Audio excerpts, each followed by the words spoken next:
नमस्कार, मैं साहुल पांडे और एक बार फिर से आप सभी का स्वागत है। बात करेंगे बिहार की तरफ से जो राज्यसभा की सीट है जिसको लेकर के चुनाव होना है 14 दिसंबर को। इस राज्यसभा सीट को लेकर के एनडीए की तरफ से उम्मीदवार बनाए गए हैं बिहार के पूर्व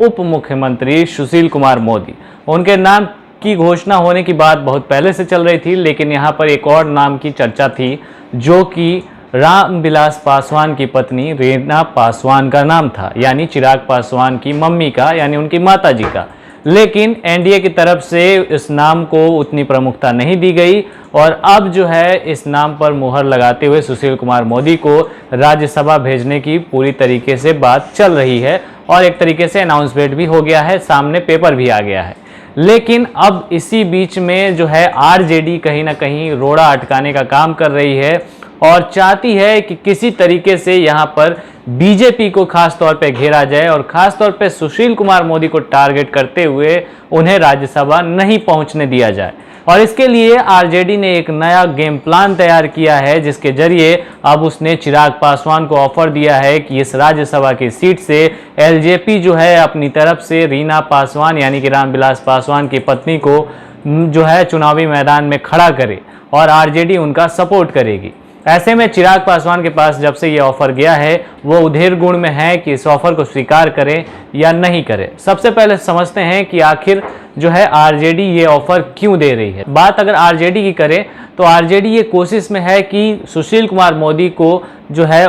राज्यसभा नहीं पहुंचने दिया जाए। इसके पीछे कई अन्य कारण भी हैं, लेकिन जिस तरीके से चुनाव के दौरान दोनों तरफ से जो है एक चुनावी रंजिश देखने को मिली, इसके बाद जो है चुनाव के बाद फिलहाल विधानसभा में जिस तरीके से विपक्ष का रुख है,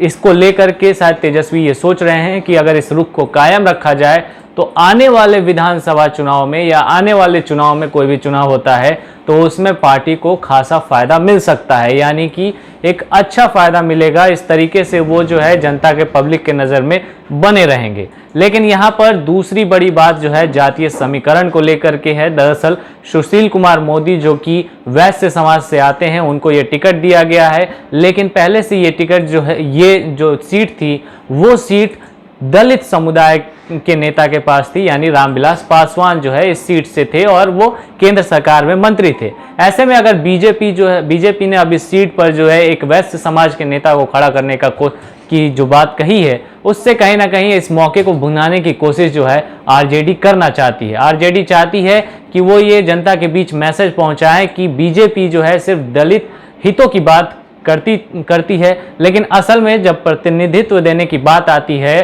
तो वो दलितों को प्रतिनिधित्व ना दे करके बल्कि वैश्य समाज के किसी नेता को जो है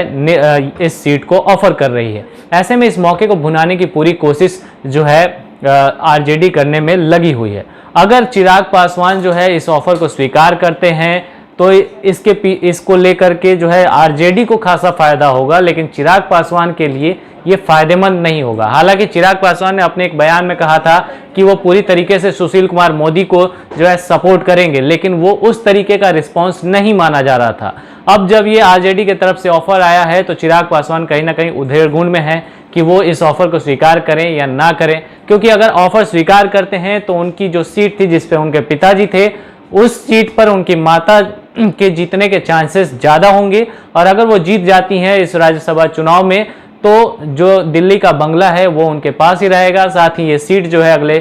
जो है 5 सालों के लिए उनके पास रहेगी। लेकिन यहाँ पर सबसे ज़्यादा फायदा जो है वो चिराग को हो जाएगा, माफ़ी चाहूँगा तेजस्वी को हो जाएगा। और चिराग के लिए घाटा ये हो जाएगा कि इससे एक मैसेज चला जाएगा बिहार की जनता में, खास तौर पे कि चिराग पासवान ने तेजस्वी यादव के नेतृत्व को बिहार में स्वीकार कर लिया है, जबकि वो हमेशा से ये बात कहते रहे हैं कि तेजस्वी जो है उनके छोटे भाई हैं। लेकिन अगर ये ऑफर वो स्वीकार करते हैं तो बिहार में ये मैसेज जाएगा कि चिराग जो है कहीं ना कहीं अब तेजस्वी को अपना बड़ा भाई मानने लगे हैं। लेकिन यहाँ पर एक और बड़ी बात ये भी हो जाएगी कि जिस तरीके से पूरे चुनाव में वो अपने आप को बीजेपी का हनुमान या नरेंद्र मोदी का हनुमान बताते रहे हैं, उस छवि को भी खासा नुकसान पहुंच सकता है। लेकिन आरजेडी के लिए यहाँ सबसे बड़ा फायदा ये होगा कि अगर वो यहाँ पे रीना पासवान को सपोर्ट करती है और रीना पासवान उम्मीदवार बनती हैं तो उन्हें सपोर्ट करती है, तो उसे एक मौका मिल जाएगा कि वो एनडीए और बीजेपी को खासतौर पे जाति के मामले पर टारगेट कर सके, यानी दलित विरोधी साबित कर सके। अगर रीना पासवान खड़ी नहीं होती हैं तो आरजेडी के पास एक और गेम प्लान है कि इस सीट पर अपनी तरफ से किसी दलित चेहरे को उतारा जाए और उसके बाद ये जनता के बीच मैसेज पहुंचाया जाए कि देखिए बीजेपी किस तरीके से दलितों के विरोध में काम कर रही है। तो पूरा गेम प्लान आरजेडी का यही है कि इस सीट को लेकर के, इस राज्यसभा सीट को लेकर के किस तरीके से जातीय समीकरण पे बीजेपी को घेरा जाए। फिलहाल इस रिपोर्ट में इतना ही। आप बने रहे हमारे साथ। धन्यवाद।